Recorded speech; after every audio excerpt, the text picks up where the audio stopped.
Hello, hello. Hey, everybody. We were thinking, since we kind of maybe sort of had fun last time with the game, that we'd start that way again this time. Is anybody game for that? I see what you did there. Okay, so it's kind of perfect because we look like we have two teams here. So, but I'm gonna make you guys really uncomfortable and like make you come closer. We're gonna do Bible Pictionary, this side versus this side. Okay? Depending on how long it takes. What? What'd you say?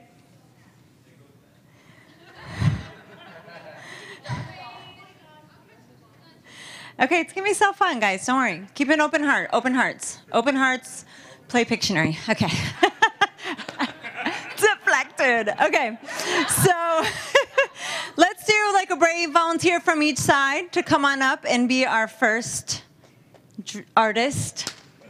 All right. Give it up for Aaron. Aaron Rowe. No. Team, this is your representative.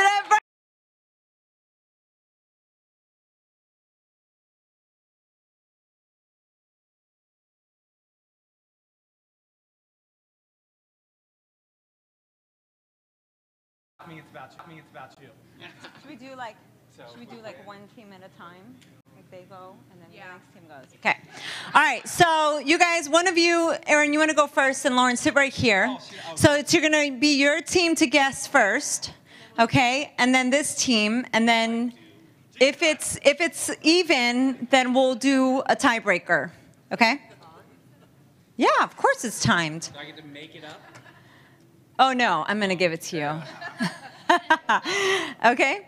All right, so you guys just shout it out. Be loud, and if you feel like you want to come closer, if not, just, jump in there. Okay. Hold on. I don't know what's happening back here.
Are you ready? This is me connecting with you. On your mark. We're connected. Get set. Go.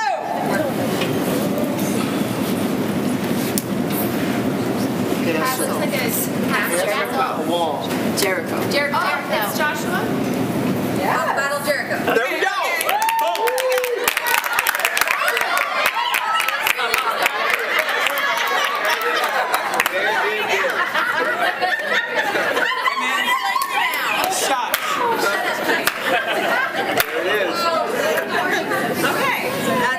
For you guys. All right, now I get to give her hers. No.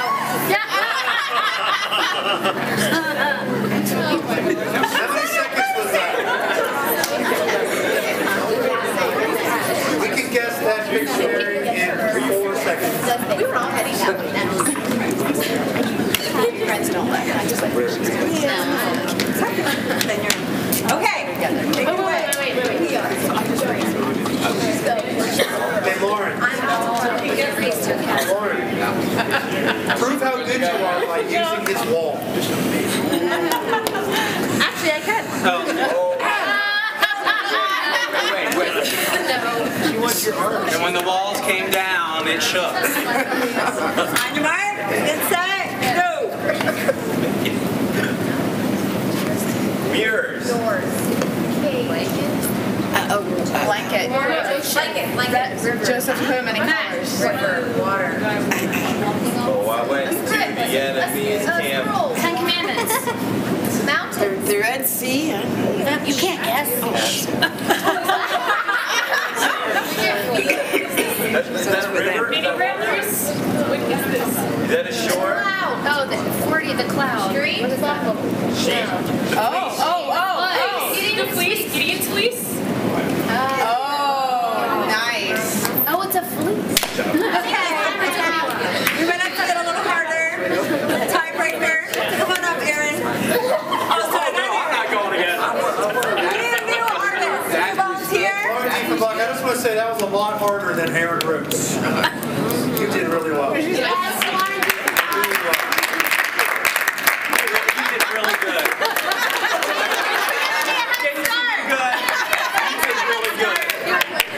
We have another volunteer. Yes, please, another volunteer from that side. Wanda? Anybody else want to go or?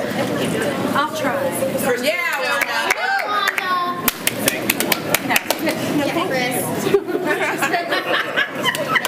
Calling up for gifts. Jonah and the whale. Where's the whale?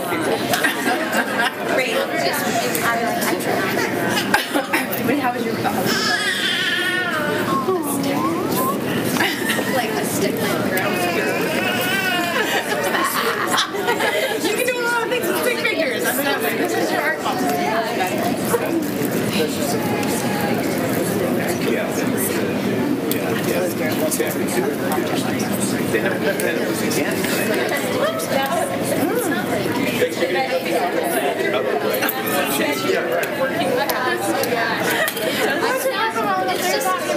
there it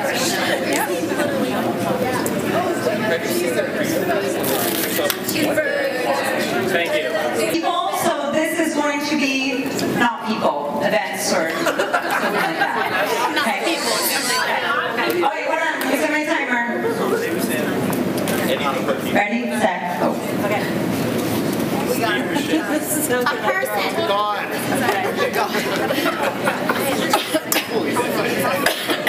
Oh, I know this. He's sowing. The sower. A sower went to sow. The parable of the reaper and the sower? Oh, seeds. Is that good? Yeah. Is that, are we good? Is that, do they have to get more specific? Yes, that's good. That counts. Yeah. What was it? I'm sure. Way to go, Wanda. Okay, new Chris, come on up. Chris. You couldn't get along.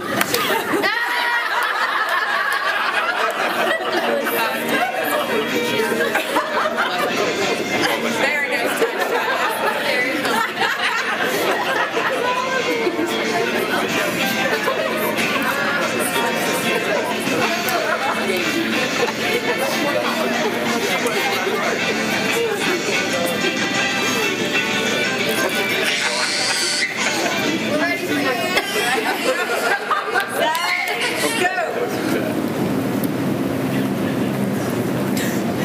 Sword.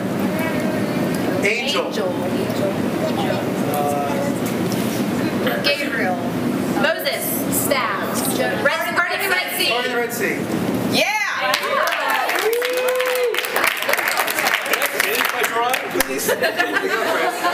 Okay, so we are going to do a head-to-head here.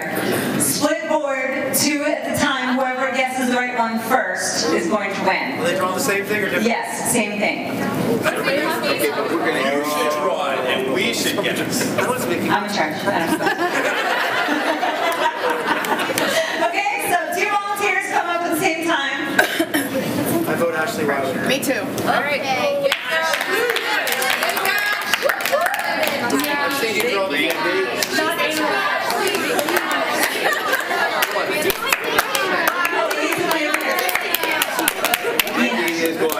Okay, come back here. Nikki's gonna get it, guys. Really. Yeah, no, wait.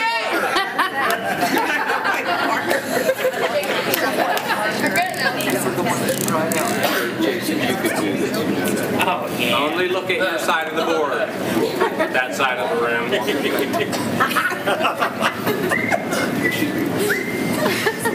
Like up there. Yeah.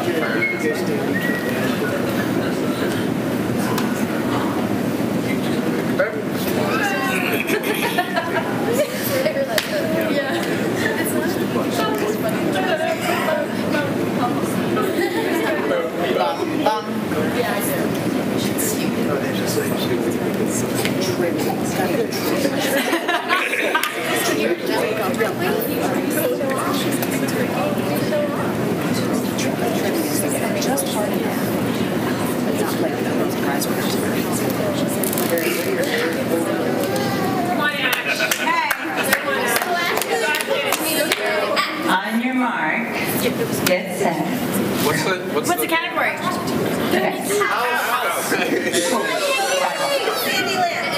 Jesus coming to see Zacchaeus. Zacchaeus. Zacchaeus. The prodigal son. The prodigal son.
Okay.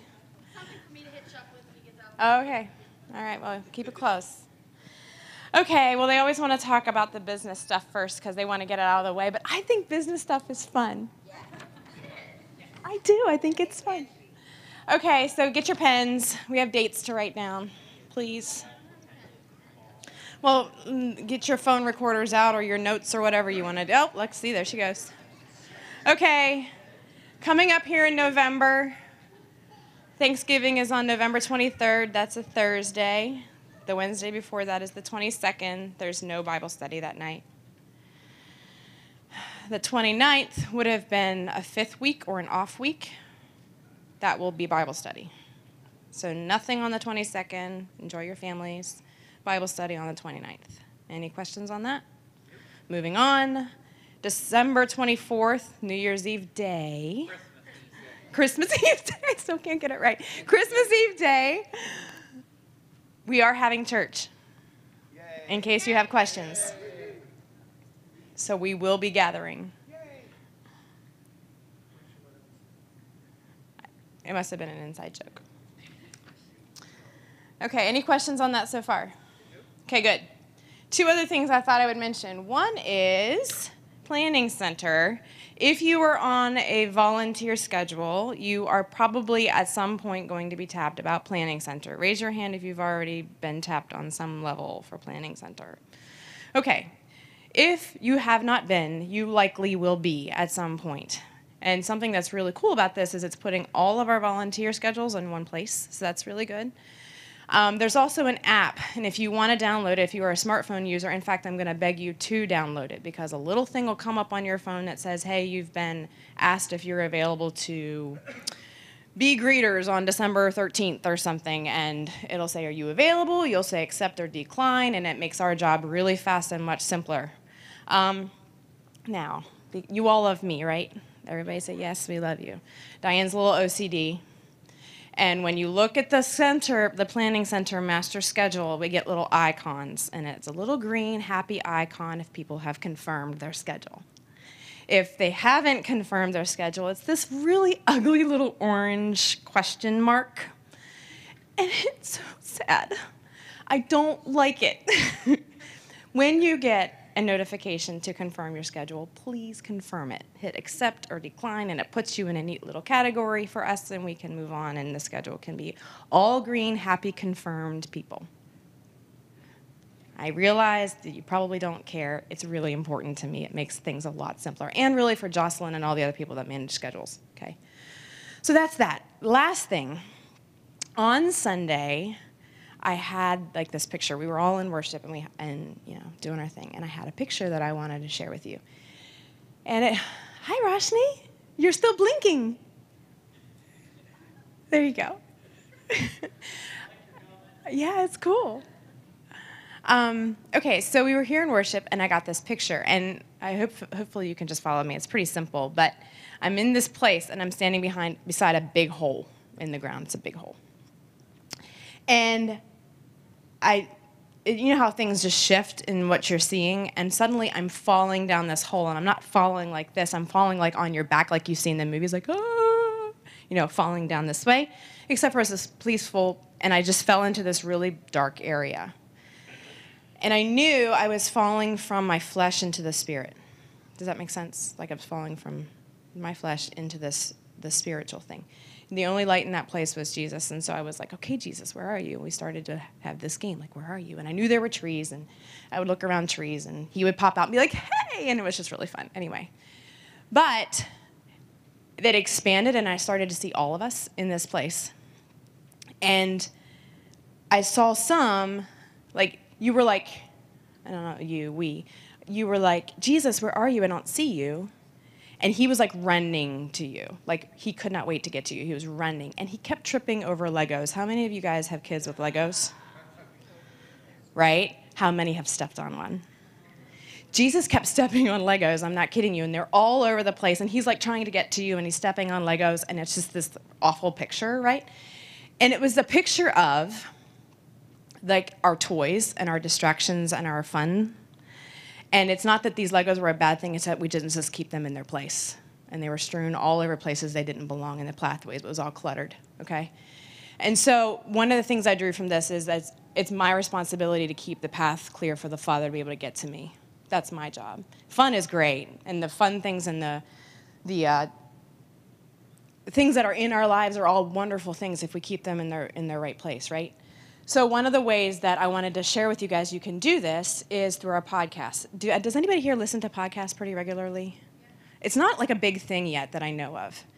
But I wanted you to know that it's there. They're on your, like a lot of you have smartphones, you can do an app on your phone. Like iTunes has the podcast app, Google Play has Google Play Music. I just Googled that today just so I would know. But you can literally go on your app, search World Harvest Outreach, and listen to the sermon part of our Sunday mornings as often as you want. And the reason podcasts are so cool is they use a lot less data. You can listen to them while you're doing other things on your phone. So if you guys like watch our YouTube, anytime you navigate away from YouTube, it stops, right? And you have to remember where you were, and you kind of, it just messes things up. A podcast will keep playing on your phone. Even when your phone falls asleep, it'll keep playing. It saves battery. It's just a really good tool. But it allows you to play these things, and like maybe you can listen to things one time and let them soak all the way in and capture the whole thing. I need it like 8 times. I need to listen to it over and over and over again until it sorts of, my questions start to bubble up then, and I can start going someplace with the Lord that's really personal and unique for me, and I get real fruit out of it when I stay in it. Is it hot in here? Okay, I'll turn that down. Stay in it for a while. So I wanted you to know, oh, it's not hot in here. Okay. All the guys are hot. Okay, so that'll be fun. So I wanted you to know that it's there. They are posted Tuesday right about noontime. And you can go back for quite a ways and download them on your phone. They're great for traveling. It's a good thing. So please take advantage of it. It's just one of the ways that you can purposefully set before yourself, really good input more than one time. Okay? Does anybody have any questions before I move on? Good? Okay, Aaron, you're up, man.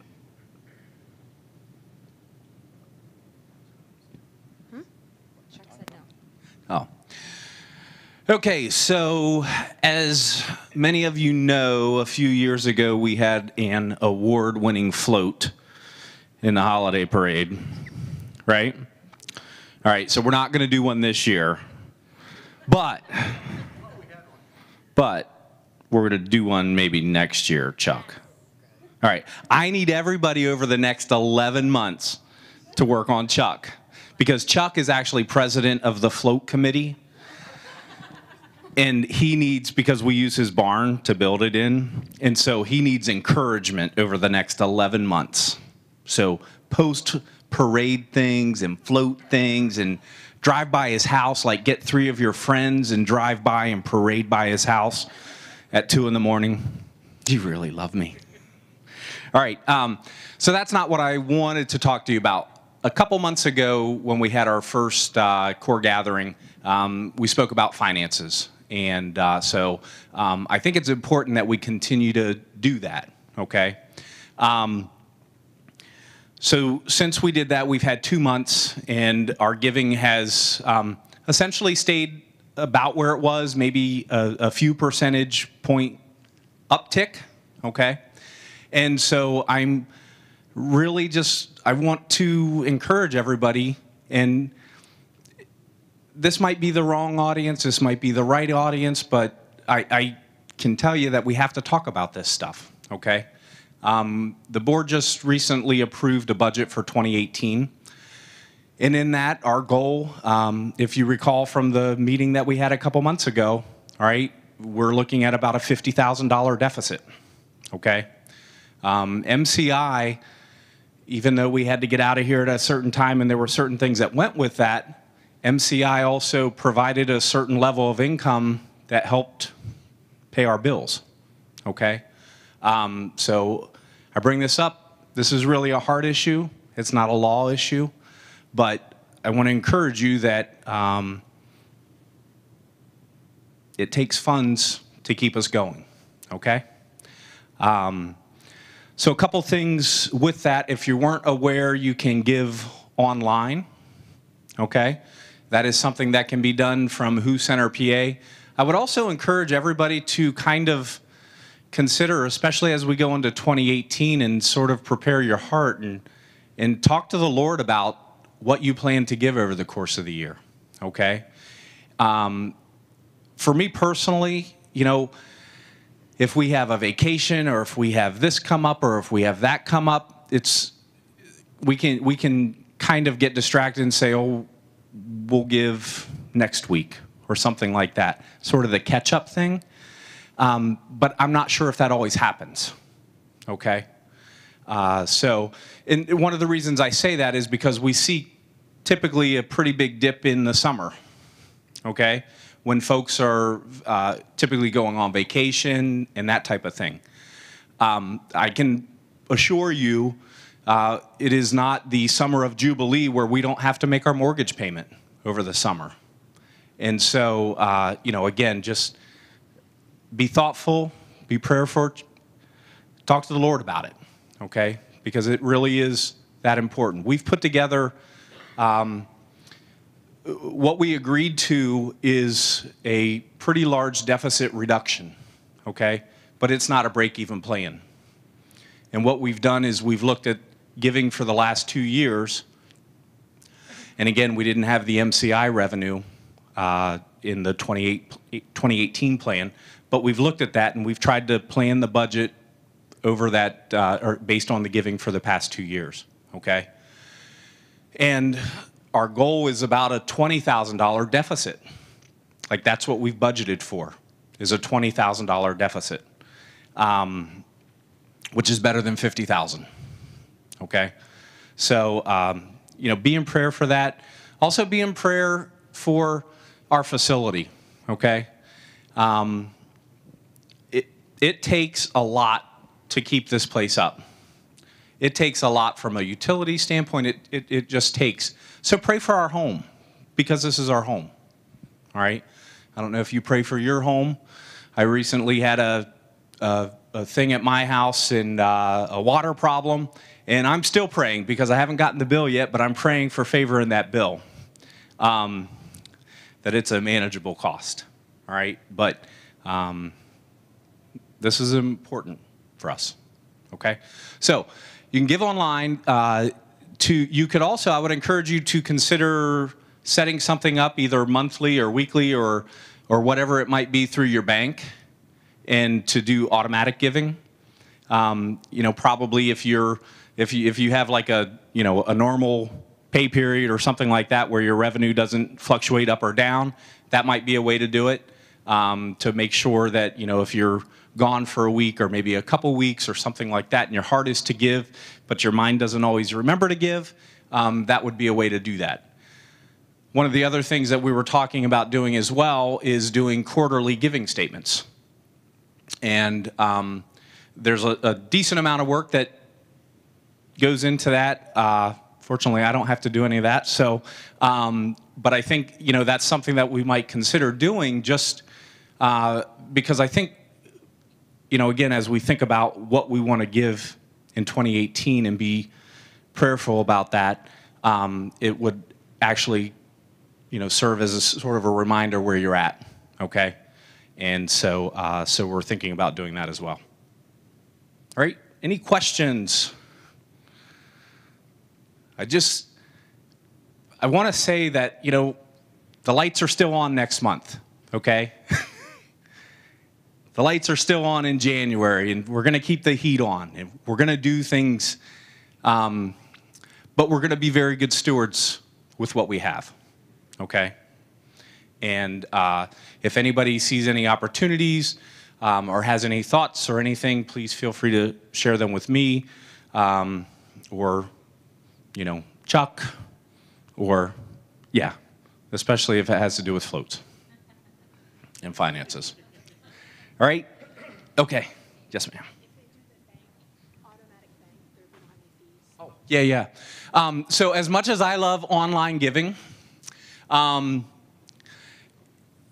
is a 3% fee for that, okay? So I do I've been going through and sort of look at that, and not individual giving, you're safe, but looking at, we see what our fees are with the online. So if it's $1,500 in online giving, then my mind automatically says, okay, that's $45 less because of the fees. So if going online through the Who Center PA, I mean, if you're doing that, don't stop doing that.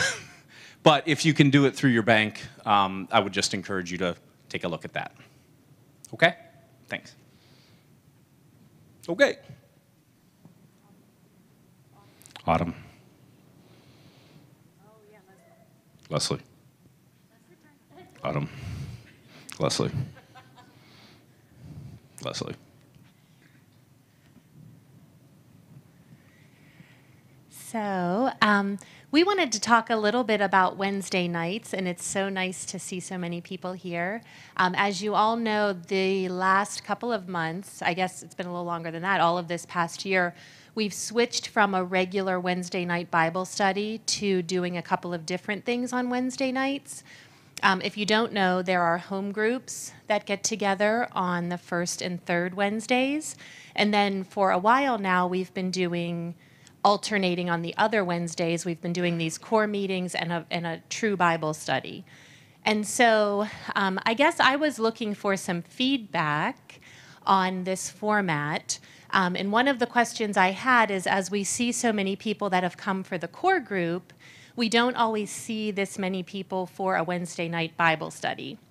And so I wanted to throw that question out to you all and just kind of ask, like, if you're someone who feels very compelled to come here tonight or to go to home groups, but you don't typically feel, you know, compelled to go to the Bible study on Wednesday nights, if you would be willing to share some thoughts on that, like if there are things you love about it or don't love about it, or what makes you choose one over the other, I'd just like to hear some feedback on that. So as we move forward, we can figure out, what the family is looking for, what kinds of things you'd like to do on your Wednesday nights as we come together. So who wants to be a brave one? So I love the fellowship that's associated with the home group, but I find myself wanting more depth. So I really like the Bible study that's here. Both are great, but they just have different aspects to them. So if you're really looking to learn and grow in the Word itself, then I think you need to be here on Wednesday, every other Wednesday. But the fellowship is super important too. So I think they're both good, in my opinion.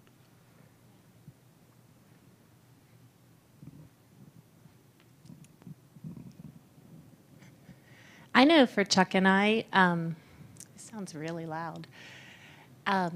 We love Bible study. When we taught some of the Bible studies together, it was amazing because we would get together throughout the week and, look at the topic we wanted to teach on and study it together.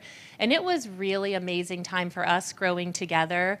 And then spending time with everyone here and opening up that discussion even more. When we come and listen to someone teach, like I know we'll go back and talk about it throughout the week or stay up really late that night and have discussion, even if that discussion doesn't happen here.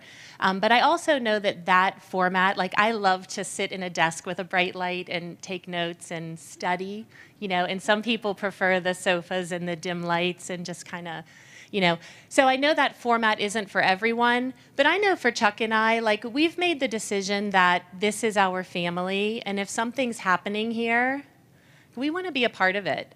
So I would just encourage you that unless someone else has something to share about this, we really would love to have this kind of turnout at a Wednesday night Bible study. If you have thoughts or ideas as you think about this, like maybe there's a topic that you really want to dive into, let somebody know about it and we can maybe, look at that on a Wednesday night together. Or if there's something to the format that doesn't work for you or you don't, track with it as it's taught, we can look at those sorts of things to draw more people in and make it more productive for that time. But I would love to see this many people. Even if you don't participate, it's great when people do, but sometimes it's just great to sit back and listen. But you would be amazed, I think, if you just come in with an open heart, even if it isn't your thing. Like how much you really will pick up and how much it'll come back to you throughout the week. And you'll go, oh my gosh, Mark talked about that on Wednesday night, and here it is right in front of me. I realize too, I say this, that Wednesday nights are tough. I know I was here late because Hope has an activity now Wednesday nights. In the middle of the week, it's a lot of juggling around. But I would just encourage you as much as you can, like do your best to be here because it's really important, and encourage other people that aren't here tonight to do that as well. Good? Anyone else have thoughts?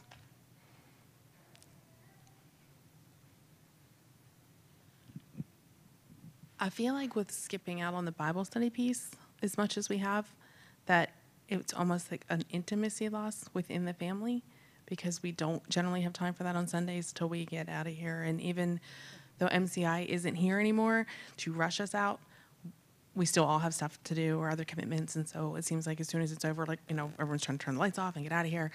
And so when we have those moments, because it is of a more open discussion, that we are having the opportunity to really hear each other's hearts a lot more than we get to a lot of times on a Sunday morning, or where people are a little less intimidated to speak out on a Wednesday night than they are on a Sunday morning. And so for me, as much as I adore my home group and would not want to give up the 2 Wednesdays I have with them, I really, really miss having this on a regular basis.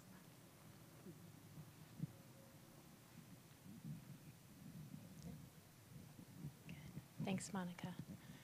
Okay, so who's up?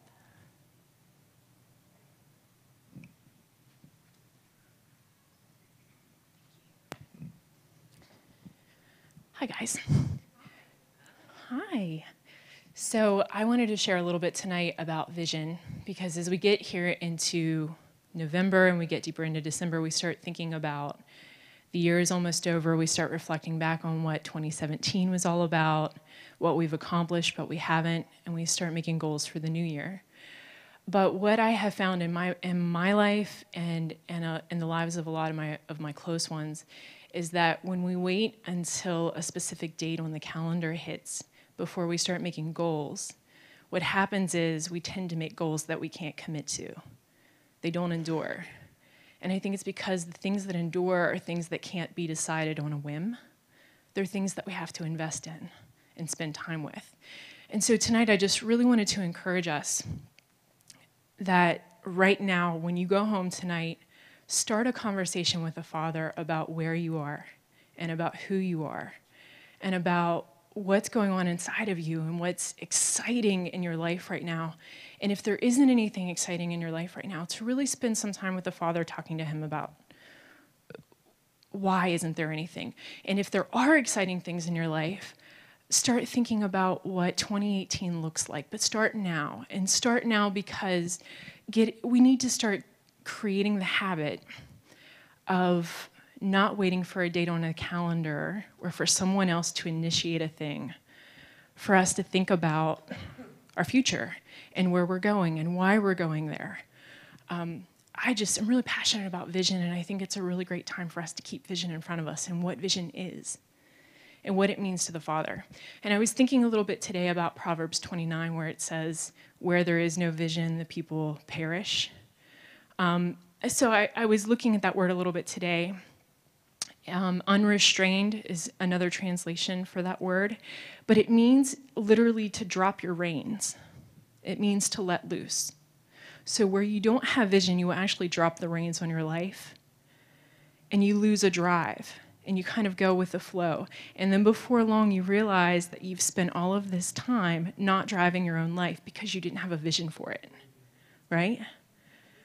So don't just wait for January 1st to be the thing that kicks you in the butt to say, I'm going to make some decisions about where I'm going. Like trying to lose weight. Exactly. Like a lot of people wait until, it's exactly right, Jason. A lot of people wait until January 1st to think I've got 10 pounds to lose. But they never lose the weight because they waited for a date to be the thing to pressure them into making a goal for their life. And we don't work that way. We're sons and daughters. We have to be the ones to take ownership of our lives, of our vision. And really, it has to happen with the Father. And honestly, even for me personally, even just recently, I was starting to lose some drive on some vision that I have for my life. I started to lose my why, and I was getting really frustrated, and I was sharing it with a friend, and she sent me this quote, and it has stuck with me, and it is, if you can't stop thinking about it, don't stop working for it. And I was at a point where I was really ready to quit pursuing this thing that was inside of me because I was frustrated, and I've been working for a long time at it, and it doesn't seem to be producing anything. But as I started leaning into my frustration, I stopped leaning into the Father. And that's why I lost my why. And that little encouragement was enough to say, I have to live every day with the Father. He's the one that shows me what he put inside of me when he imagined me, and to remind me what I've started dreaming of as I've started growing up into him, and as I've started relating to people. So I don't just carry vision because I want to accomplish things. Like, I carry vision for my relationships, how I want to grow with more of you, where I want to be more intentional because I just haven't been committed the way that I know I should be, the way I know I can be. So tonight, I think that's all I really have to share with you is just, please don't wait to get the vision for your life. And please don't wait to be reminded of what that vision is, whether it needs renewed because you're finishing something, or maybe you just need to remember your why. But don't wait for January 1. Start tonight. Do it every day. Start retraining the way that you think. And if you need help, please partner with someone that knows how to really be intentional with their time with the Father, and do it together. Like if you have a problem quieting yourself before the Father, get with someone that isn't going to let you find your chicken exit or your places where you like to go distract yourself. Be intentional with the relationship, and that'll get you there too, okay? So let's be intentional. Let's start thinking about our vision for what's to come.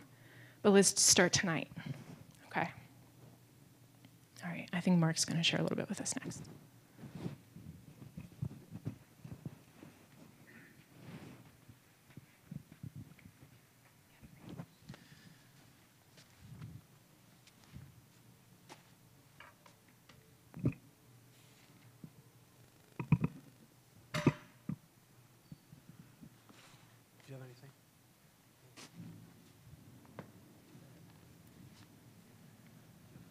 Okay, I'm going to bring this over here.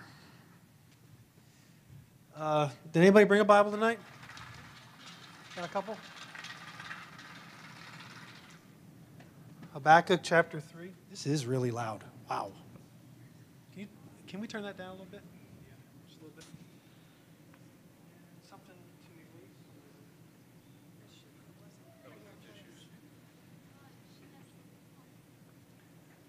Sorry to erase the prodigal.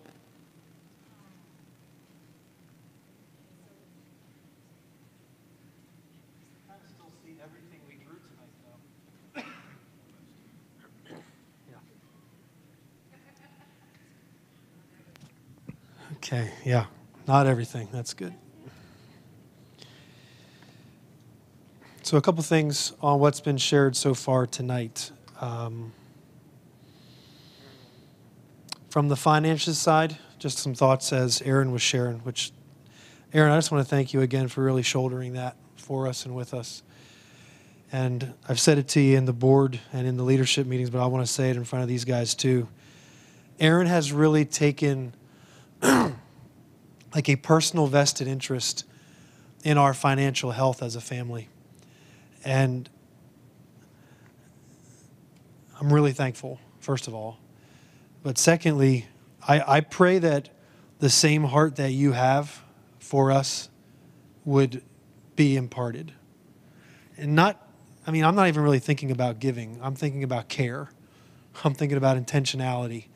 I'm thinking about the level of investment you're personally putting into making sure we are healthy financially.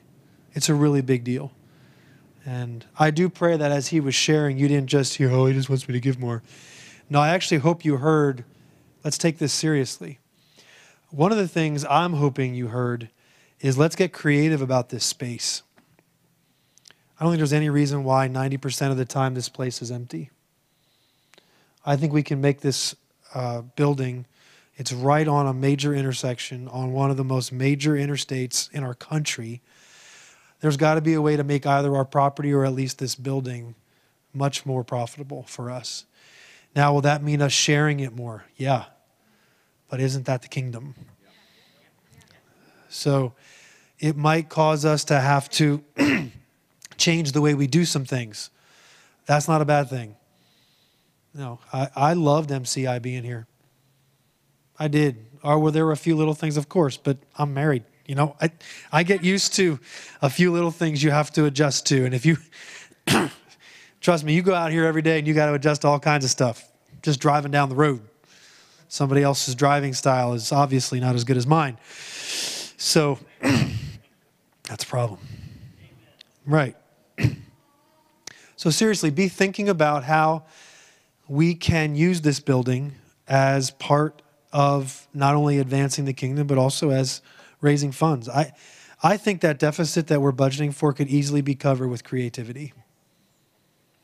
If you decided, I don't want to give any more, I still think creativity we could produce above and beyond that deficit, easily.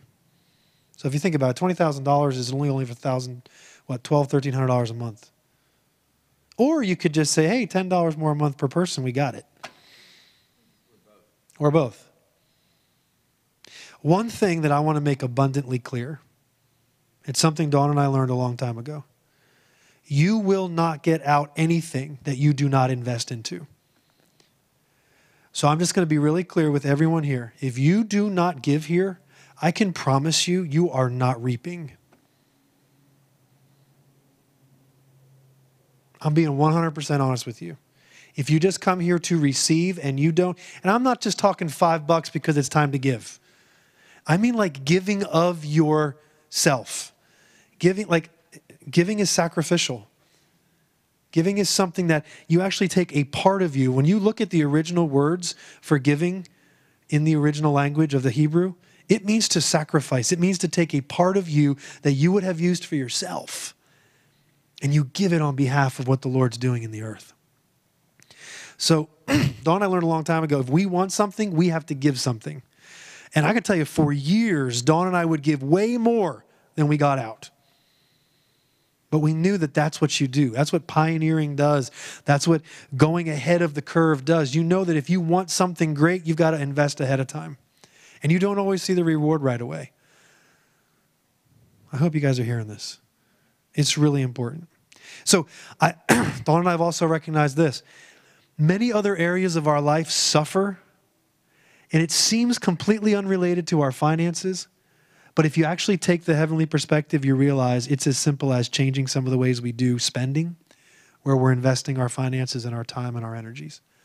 So please be considering about that, especially as we enter into 2018. And as Autumn said, we're setting goals for next year. Be thinking about what are ways that you want to see your own life better, increased, expanded. I can promise you, every single time Dawn and I sacrificially gave, we saw an increase in several other areas of our life. Every single time. You should do it. I mean it. And I'm telling you, this is good soil. This house is good soil. The things that we're spreading in the earth, the things we're saying, the things that we're doing when we go other places. I'm headed to Portland, Oregon on Friday because the sound of our church and our family over social media has so intrigued a church family over there that they want us to spend a weekend with them. Yeah. So I'm telling you, this is a worthwhile investment. What else did I want to say? Okay, well, we'll talk about vision now. Okay, in your Bibles, maybe I should have told you the book so you could have spent the last 10 minutes looking for Habakkuk or Habakkuk. I did? Oh, I did. Okay, did you find it? How many K's are in Habakkuk?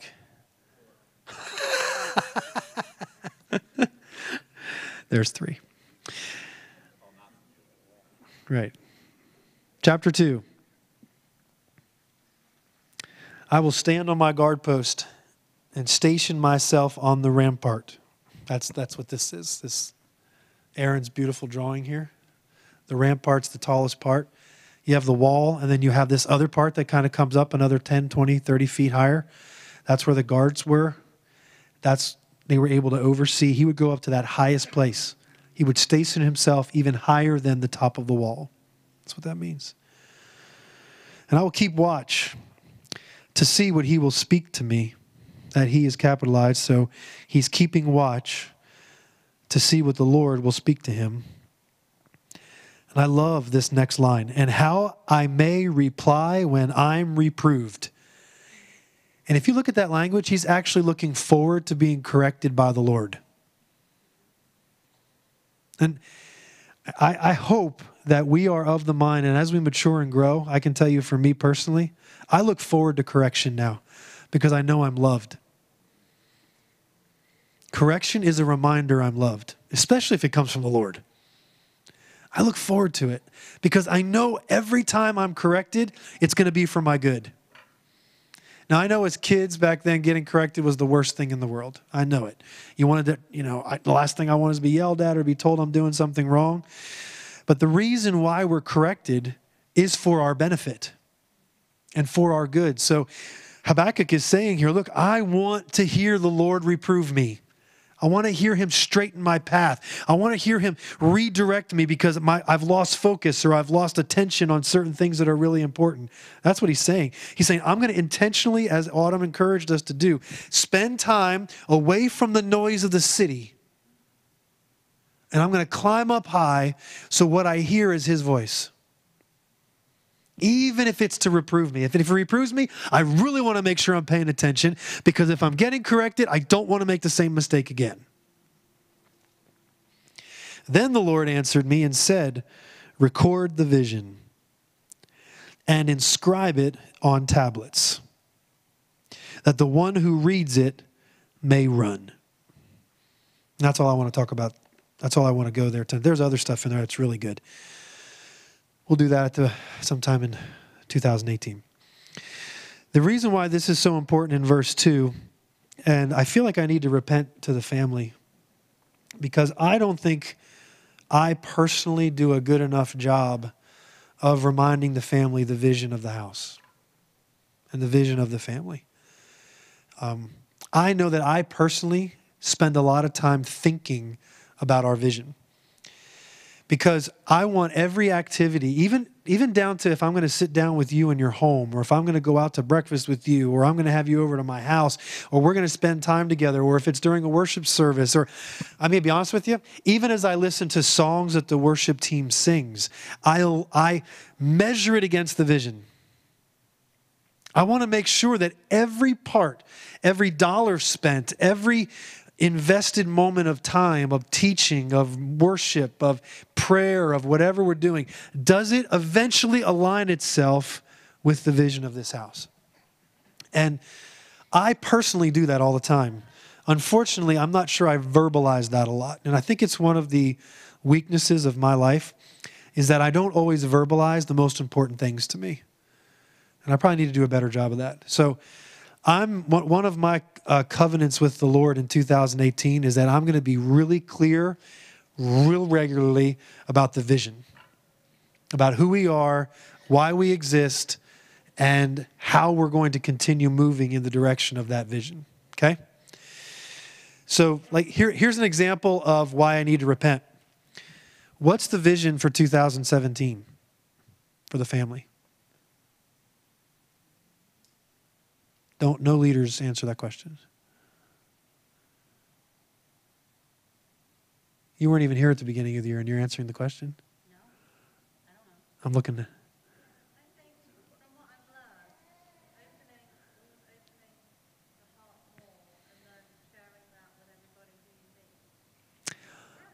Well, that's dang close.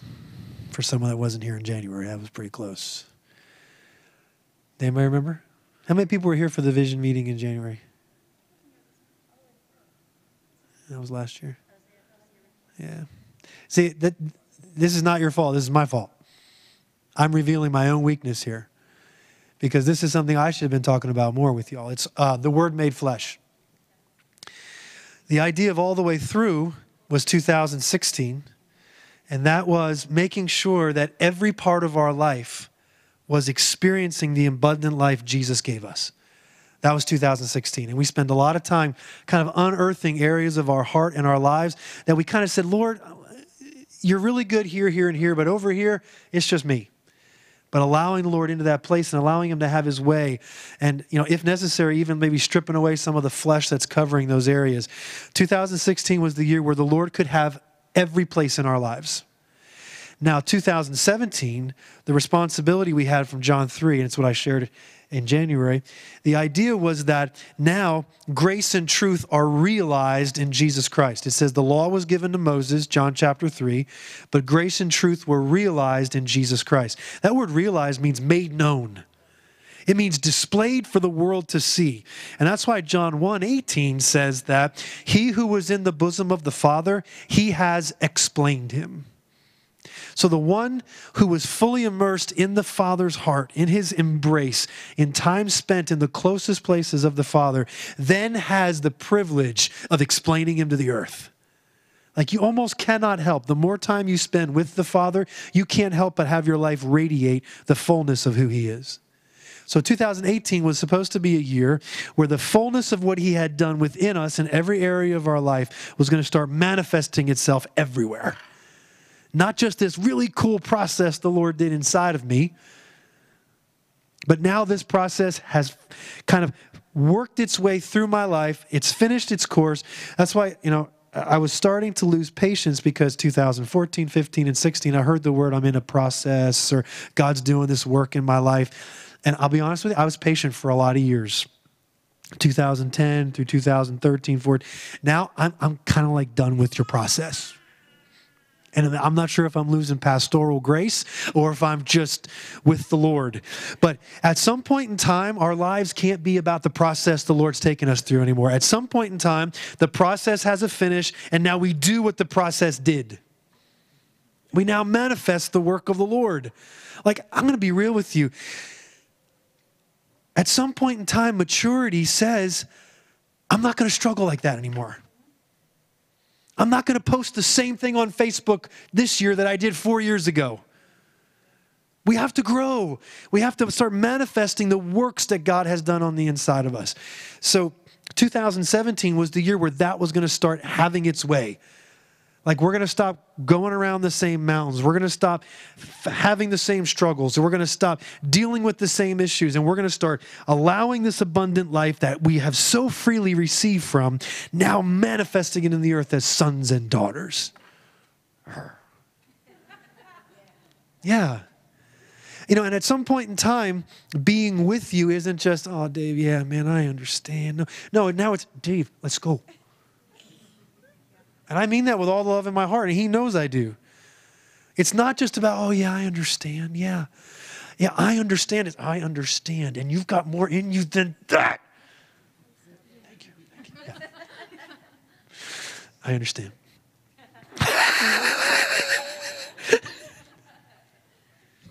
So, the Word made flesh. Grace and truth were realized. That means made known. Grace and truth through Jesus. Jesus didn't struggle. Jesus didn't say, I'm going through a process. You're going to have to wait until the Lord finishes his process in me. No, he manifested grace and truth. If you needed it, it was there. It wasn't, no, I'm not ready for that right now. I need to go spend more time with the Lord. No, it was there. It was available. Sons make grace available at all times. Amen? And if this is an empowered family, which is part of the Who vision, this is the Who vision, an empowered family, advancing the Father's culture in all the earth. That's our Who. I just gave you a huge hint, and you're going to be asked that question later, what our Who vision is. Then empowered looks strong. Empowered looks like I'm starting to have my crap together. Or worse, or better, my crap's now over there, and I got my good stuff together, and I'm manifesting it on a regular basis. You know, for some reason along the line, and I think I've kind of succumbed to this pressure a little bit, that church has got to be about just, if you're still in your crap, it's okay. If you're still dealing with your stuff, it's okay. And almost as if there's a challenge put in front of you to come out of that we're not being compassionate. Like, I feel that on a regular basis as a leader, as a father, as a friend. I have to fight through that regularly to not just tell you the truth. I'm just sharing with you what happens inside of me when I want to challenge you. But I can tell you that vision, and it was a couple years ago, I've preached the message twice because I think it's so important, about Abram's 318 men. Have anybody been around when I preached that? I've shared it a couple different times. It says that when they found out that Lot was taken captive, that it says Abram went back home and gathered together 318 of his people, born and trained in his house. And they went and defeated 5 kings' armies to get Lot back. And they didn't just get Lot back. They got everybody back that those 5 kings had taken captive because of the winnings of their war. 318 people taking out 5 kings' armies. Those are not people that when Abram came and said, it's time to go to work, I'm sorry, I can't right now, I'm in process. Abram, I just need you to be with me right now. Hello? Look, they didn't plan. Okay, wait. You guys do it next month. I'm in crisis this month. I'm just being real with you. At some point in time, the crisis has to end and we arise. Amen? And we become strong pillars of strength, of grace and truth in the earth where people can say, that's light and I want it. Light is not just, oh, you're real, so you're broken in front of us. That's good. Being broken and sharing your brokenness and your weakness with people, that's good. But I want to tell you, what's really magnetic is people succeeding. People growing and saying, I'm really starting to get this thing called life, this thing called sonship. I'm really understanding what it means to walk in my Father's love, and I'm manifesting it, and I'm starting to feel really good. That's more attractive. The world really does want that. They long for it. How we doing? You still love me, right? Good. Good. So, back to verse 2 of Habakkuk, and this is the whole reason why I started there. Inscribe it on tablets that the one who reads it may run. So, I don't think anymore that we're supposed to write it on whiteboards and plaster it all over the walls, even though that would be very helpful. We used to do that back when we used that stage. At the beginning of every year, we would hang the banner of the Who vision for that year over the stage. But the tablets now are what? Our hearts. Yeah, you guys know that. He's not going to write laws on tablets anymore. He's going to write his laws on our hearts. So what I'm hoping is that the vision, not only the Lord's vision for your life, but also for this house, become written on your heart. Like, I want the strength of the last 10 minutes of what I've been saying to stick with you. I want you to eventually, I want you at the end of 2000, even at the end of this year, you still got almost 2 months, to finally say, I am coming through this thing. I will not be the person in December 31st that I am right now. I won't let this thing hamper me anymore. I will overcome it by the abundant life already provided me in Jesus. At some point in time, just decide that. Sons, decide. They don't wait for some miraculous thing to happen. They make a decision. They choose to agree with the grace and truth that were realized in Jesus, and they walk with him into the fullness of who they really are. Okay. We got some clapping going on. Thank you. All right. Clapping's good. So I want you to run this year.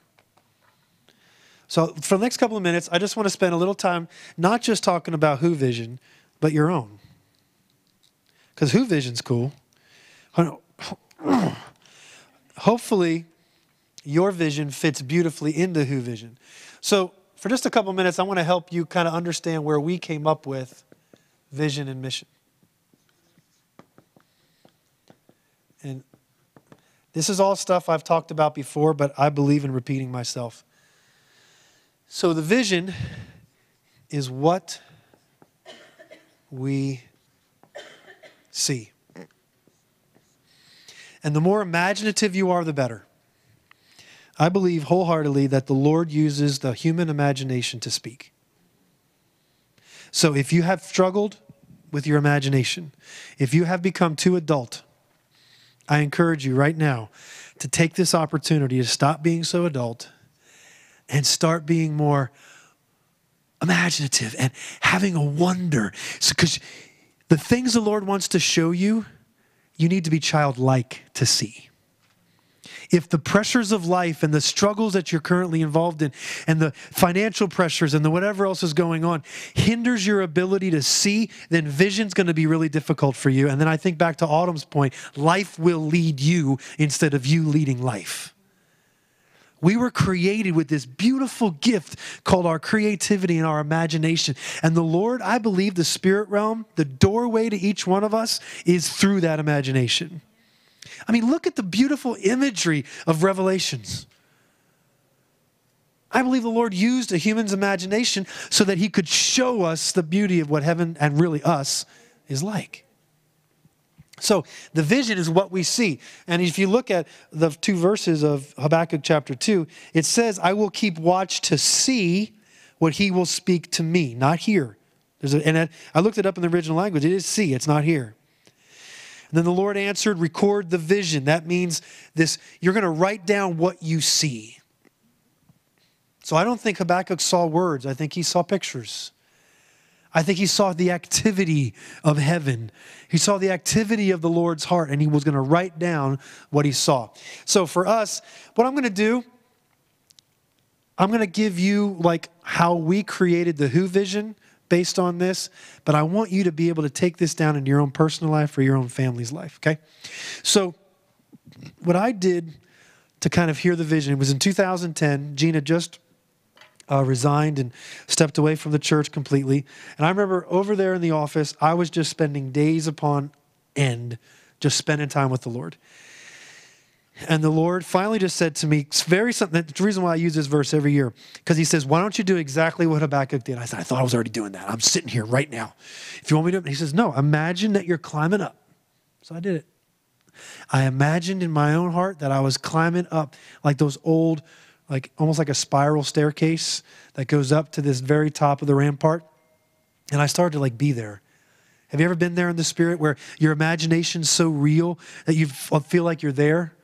Yeah, it's wonderful. I love doing that. So I got up to the top, and then I pulled this verse out, and I just started reading this verse. And I actually said to him, I'm going to keep watch so that I can reply when I'm reproved. And I'm going to write the vision down right here. And then he showed me, he says, if you write it down on your heart, then other people are going to be able to run with it. So I wanted to see a thing. And so this is just what I did. I don't know if it works for you or not, but I pictured World Harvest Outreach in 5 years. I pictured what we as a family would look like in 5 years. And so I was sitting there on the top, and I was sitting on a piece of, I don't know what kind of stones they use, but I was sitting on some kind of stone bench up on the top, and I could hear the dull roar of the city below.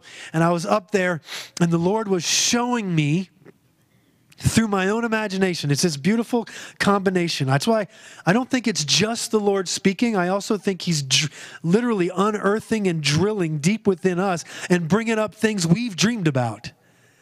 And he combines his dreams with our dreams. And the more I sat there, and the more and it says, I kept on looking. So many times the prophet in Revelation says, as I kept looking. So as I kept looking, I started seeing all of our faces. And then I started seeing the fullness of who you were, like your body, the clothes you were wearing. And then you're just going to have to go with my imagination. I saw like this steady stream of us leaving this building, getting in cars, in planes, literally just walking across oceans, going to every nation, every city, every different people group, loving them with this love we were receiving from him. It was so pure, it was so clean, it was so clear. I was receiving from his love, and then that love and that empowerment that his love was putting on the inside of me was driving me out of this building, and I was going to everywhere. And you were too. And honestly, that's where, back to this. And you were fully alive. And that's why empowered was such an important word. Because you were strong. You were Abram's 318. You could take out 5 kings' armies. And it even says he divided his forces, which means he divided 318 people to take out kings. It's just incredible. An empowered family. And I think, is it still the word advancing or is it a different word now? Still advancing? Advancing. You were moving forward. If you needed to take a break, you could take a break, but you never retreated. You stayed where you were. If you had to rest, you could rest, but you were advancing the Father's culture. It wasn't even World Harvest culture. It was the Father's culture that you had experienced through time spent with him, time spent with us together. We used to have a sign over the door as you left. I think I want to put something like that back up there that says, what happens here leaves here. I want that again. You know, like what happens in Vegas stays in Vegas. I want to turn that around. What happens here leaves here. I used to love to say this. Hopefully by the time after a couple hours of being here, you can't wait to leave. And not because we're boring, and not because, oh my gosh, I can't wait for this thing to end, but because something has become so alive on the inside of you that it drives you to people that need it. An empowered family advancing the Father's culture in all the earth. Did I get it right? Everywhere. You were everywhere. You were at your work. You were with your kids. You were talking to world leaders. I'm not even kidding. I saw all of this. You were talking to world leaders. You were talking to the poor. You were healing the sick. Oh, I saw this so much. I saw people getting up that were never up before. All of this was happening. It was in Chambersburg, and it was in places I don't even know how to say the name. I saw this so clearly, and I want, if you can start to imagine what that looks like for, say, your last name, your family there. And if necessary, and we have it written in several different places, don't we? We have it written on this side of the church. We have it written when you walk in the office. Do we still have them over here where you walk in? Oh, they're down. Yeah, they need to go back up. We need to make, in fact, that's where everybody walks in. They definitely need to be there. That's my fault. We got to get that back up there so that people can see this on a regular basis. And the reason why our vision used to be several sentences. And one thing I learned from the corporate world before I left the corporate world is people can't remember long stuff. A vision statement should be simple and short so they can be easily remembered and said again. We could, probably even just shorten this down too, because before long, like this could almost be the vision right here. An empowered family. Because this stuff begins to talk about what the empowered family is doing. So, in your family, as you begin to imagine what 2018 could look like, write some statements down. Even for your own personal life, if you're a single person. Write down some things that you see yourself doing. And what's crazy is, even though I saw what you were doing, the thing that most impacted me in my imagination was what you were like. You were bright. You were strong. You were confident. You weren't, I'm going to be real with you, you weren't struggling. You were confident. You knew who you were and you knew what you were doing. And you knew why you were where you were. And you were going everywhere. It was incredible. Okay? Any questions on vision? So it's what you see. And to help you, like I did in 2010, I kind of looked at it as a 5-year, this is what I want to see. And then if I look back now, it's 2000, almost 18. As I look back on 2015, I could say that I saw a lot of this taking place. The only thing that was a little bit of a disappointment to me, and I'm being real with you, is the number of people that still felt like they were in process. Like, I can tell you, for some of the people that I had to work with on a regular basis, it just felt like they couldn't, it almost felt like process became lifestyle. Like the struggle became normal. And if there's one thing I can encourage you in, don't let struggle become your normal. And it'll become comfortable. And then when you don't struggle anymore, if struggle is your lifestyle and your identity, you will create a new one. Or you'll just find yourself falling right back into an old one. You don't have to do that. In fact, I know this, and I've shared this in SOS a lot, but I think it's important that I share it with you here. There are many people who are healed and restored from things from their past. I know you are. But what tends to happen on a regular basis to someone who has been restored is they hear or experience echoes from their past. And when you hear an echo, the lure of the echo is to try to convince you that you're really not restored, that you're really not healed from that thing. It's the same way as someone who, let's say they don't drink anymore, but they used to be an alcoholic. I don't believe you're an alcoholic for the whole life. I'm just going to tell you that right now. I love AA and what it's done for people. What I don't like about it is it keeps you chained to the identity of an alcoholic. I actually think true freedom for the alcoholic is to be able to drink one beer. Not his ability or her ability to stay away from the drinks. If you want to demonstrate true freedom, be among the thing that used to enslave you and show it cannot control you. That's real freedom. Yeah, to food, to anything.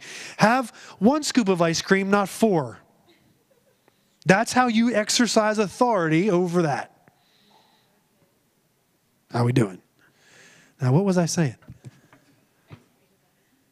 Yeah, now that I said ice cream, I'm completely distracted. I have no idea what's next on echoes. Thank you. So here's the deal. I can tell you from my own life and from many of your other lives, you have been tempted. How many people were tempted today? Every hand should be up in this room because everyone's been tempted.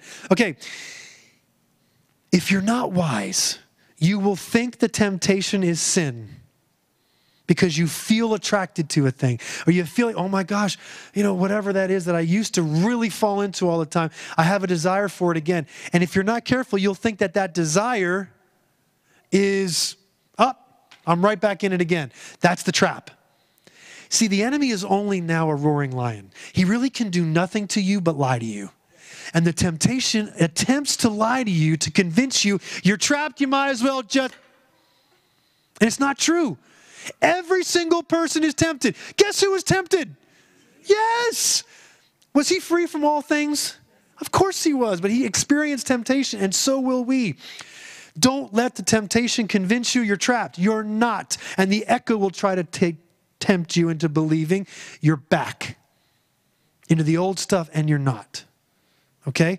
The vision helps you to remember that echoes are only echoes. That I am really restored, that the struggle really isn't my identity, it's not my lifestyle, and I don't have to go back to that anymore. I'm convinced of this, and I know this might sound hard. I have struggled with stuff, okay? So I'm not telling you this from this high, white, ivory tower place where I've never struggled. I've struggled too, and every struggle ended because of a decision. Every single process, struggle, crisis did not happen or stop because some angel swooped in and dropped whatever I needed in. It did not happen, though I prayed. I'm being real with you. Even the times where people prayed for me or for Dawn or I or anybody, and we had a miraculous thing take place, it was still a decision to not walk back into it. Hello? Yeah. Make a decision tonight. Decide tonight that there's enough grace available to walk out forever of whatever currently is hanging on you.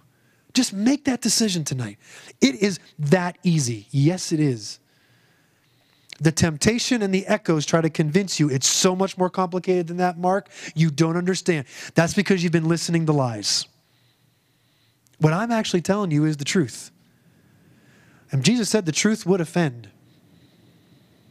I'm not minimizing the struggle or the crisis. I'm simply telling you we've idolized it. Isn't that crazy that we would idolize the thing we hate? But we do it. The vision helps us move past our idols. It keeps us on the track. That's why Autumn's verse from Proverbs 29 is so important. Every single time the Israelites took their eyes off the Lord, they started building poles to Asherah. And they started building altars to this and to that and all this kind of stuff. But as soon as the prophets came up and said, what are you doing? Get your eyes back on. Oh yeah, well, bam, we move forward.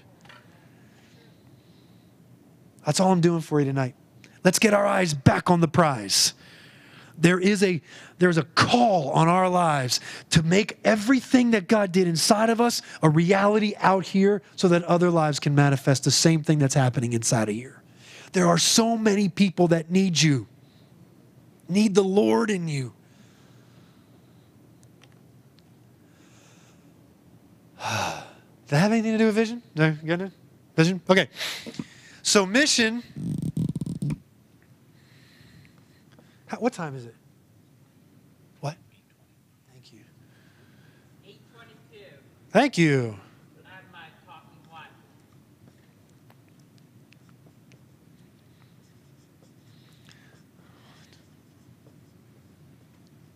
This is where most people get hung up. Once we get our imagination kicking in, it's really not hard to see stuff.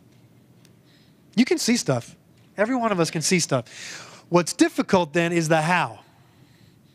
I can tell you that most people, after I get done preaching awesome messages, I mean the best message you've ever heard on the planet, the best stuff ever, the next question always comes up, and it usually is the tripping point for everybody. Oh, how do I do that? It is the tripping point. And what I love about the how is that there's a million different ways. This how is limited only by your creativity. This is something I've learned. The how is not nearly as complicated as what we've made it out to be. There are hundreds of thousands of millions of ways to get to what you see. It's as infinite as the Lord is. That's what I love about him. So our how, now this might be, might not get this word for word. Does anybody have our how up? Okay, this is what I think it is. We will love, equip, and release. Anybody know what the next word is? Mature.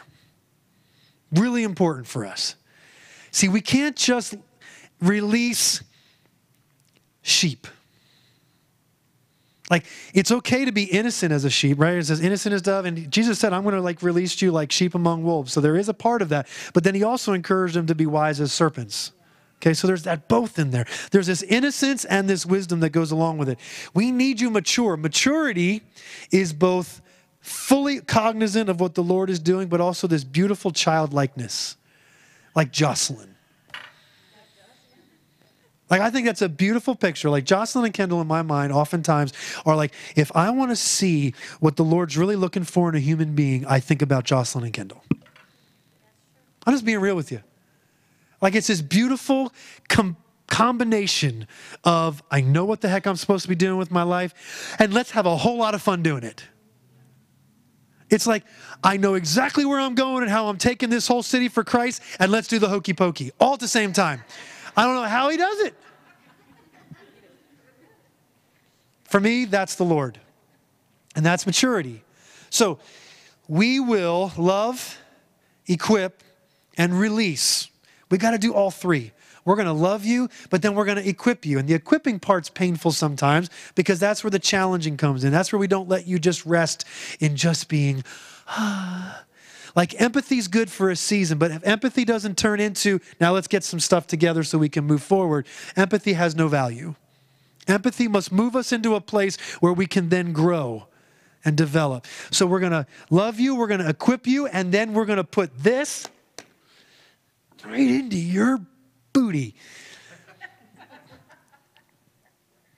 There are so many babies to be born in this room.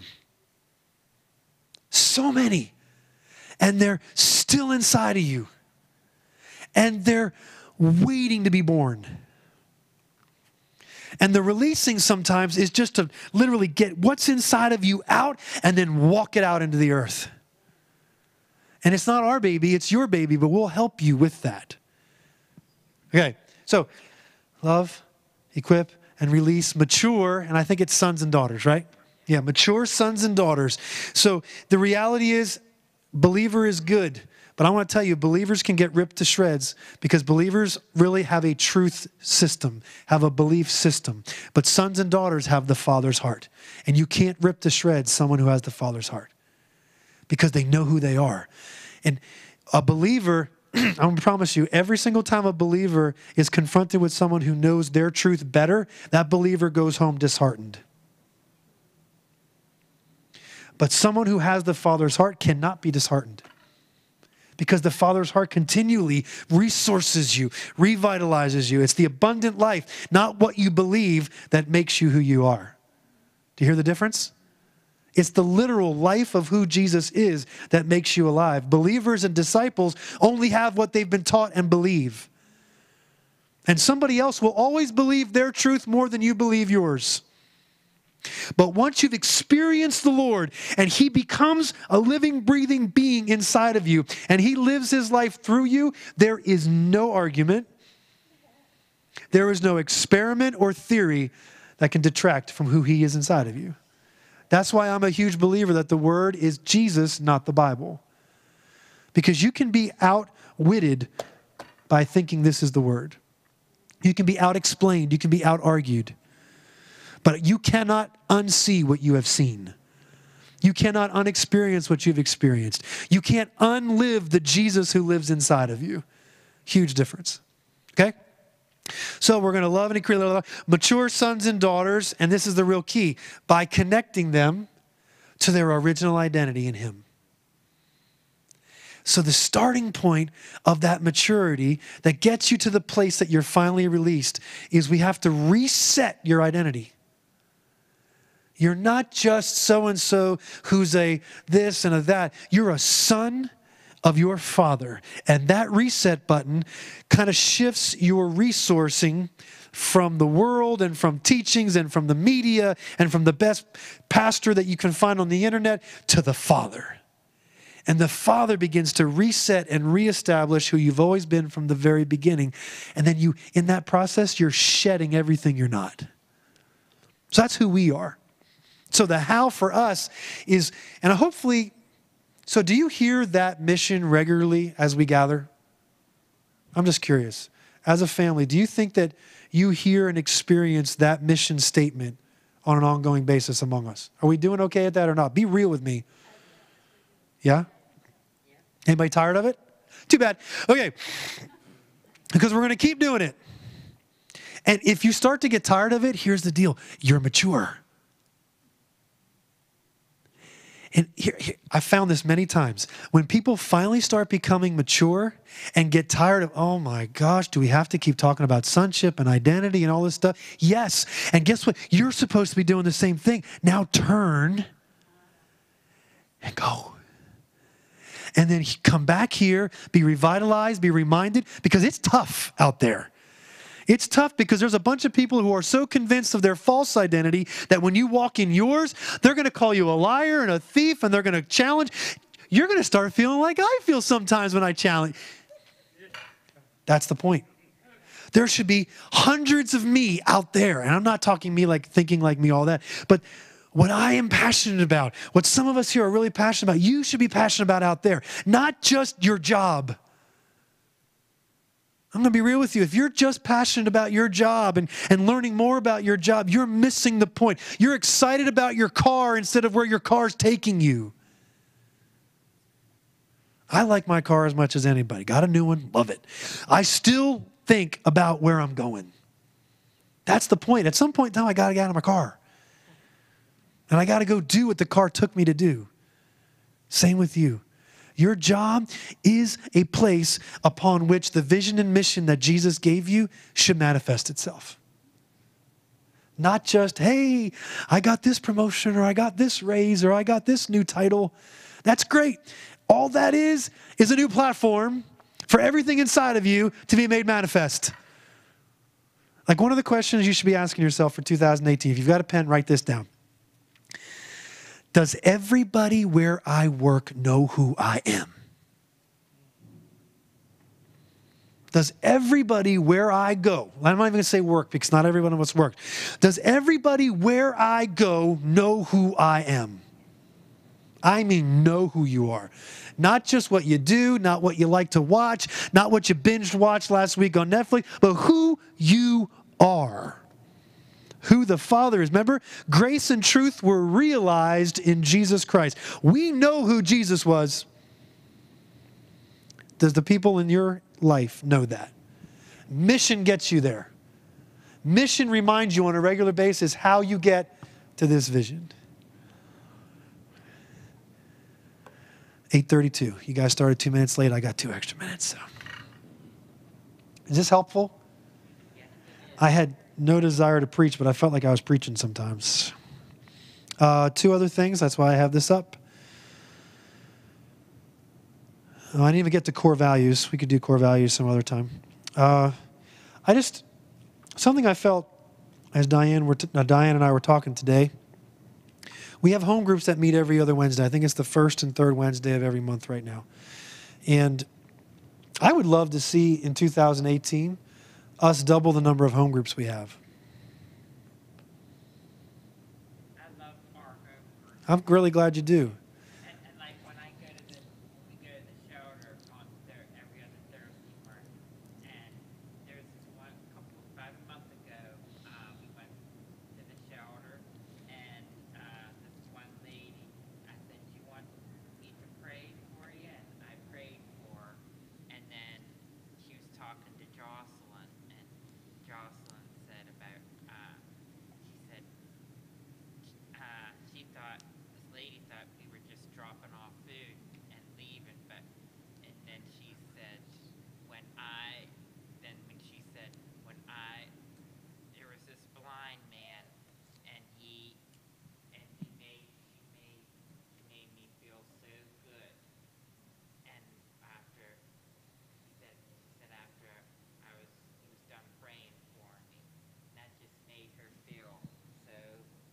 Awesome. Thank you, Jason. So if there's ever been something on your heart to begin to lead out in 2018, home group would be a great way to do that. So if you have a desire maybe to expand and begin to open up yourself and create the environment like we do here to give people an encounter with the Father, maybe think about doing that in your own home. So if you're willing and maybe interested in facilitating a home group, let us know that. Something else that we wanted to announce is that in the spring, April 26th through 28th, the end of April in 2018, instead of just doing like a Koinonia family gathering like we did here, we're going to do something a little bit different. We're going to invite all of our family from across the world to come again. We're going to do a really powerful worship night, Friday night and Saturday night. But if you've been a part of our family gatherings in the past, you'll notice that in our family gatherings during the day, we don't do any kind of teaching. It's a lot of discussion, group type stuff that we do together where we really try to connect heart to heart. One of the things I've been personally feeling, and the leaders, some of us guys that have been talking to feel this, is that we need to have some more teaching during those events. So one time, we're going to be, the way I'm seeing it right now, that when Who hosts this, and I do believe in the coming years, it won't just be Who that's hosting family gatherings. They're going to be all over the place. I'm really excited about that. But as long as we host it, at least in my vision, what I see is like the fall is a very relational one where we're connecting a lot, getting to know each other a lot, spending time opening hearts to one another. And then spring is more of an empowering, equipping time where we're doing a lot of teaching on identity and sonship, father-son theology, that kind of stuff. So we invited Harold to come and do teaching that weekend along with family gatherings. So we're going to kind of combine two streams together. We're going to combine teaching and empowerment from the Word and Scriptures, and we're going to have Harold be a part of all of this Father's love, worship, craziness that we do here.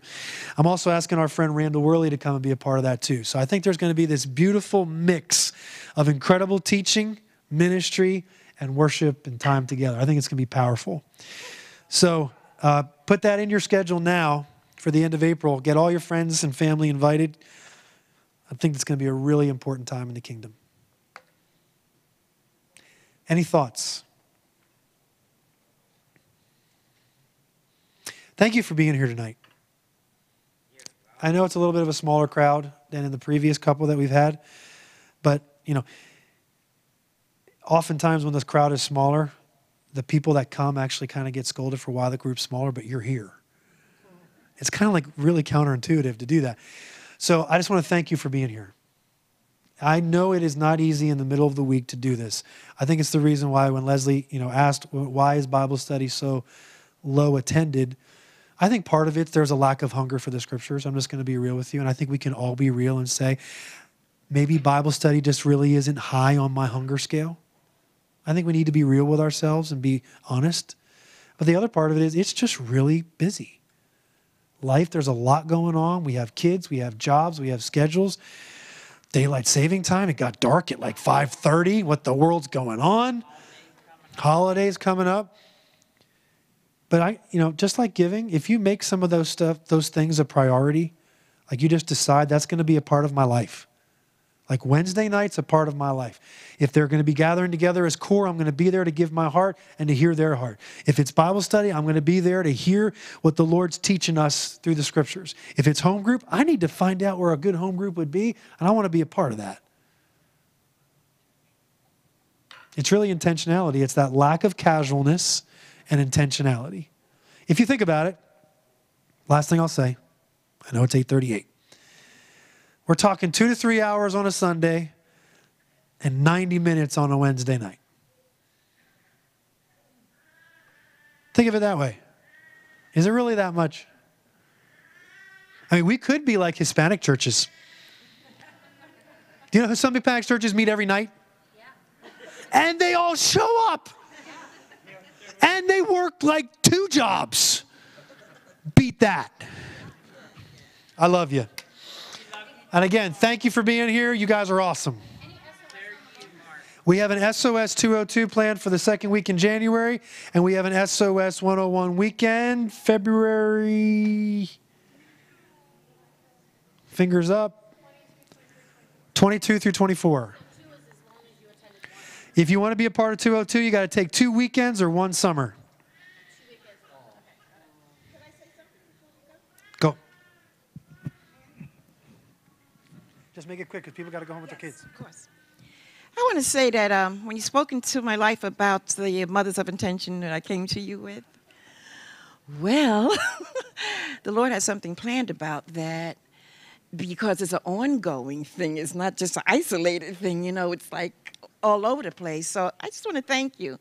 I want to honor you for seeing that vision, for something I wasn't even seeing, but I knew it was in my heart. So that whole day of Mothers of Intention was just what it was. I got vision for my children. I got all extra children in my life now. You know, the fruit of it. Yeah. So beautiful. So thank you. I just want to let you know it's an ongoing thing. You're welcome.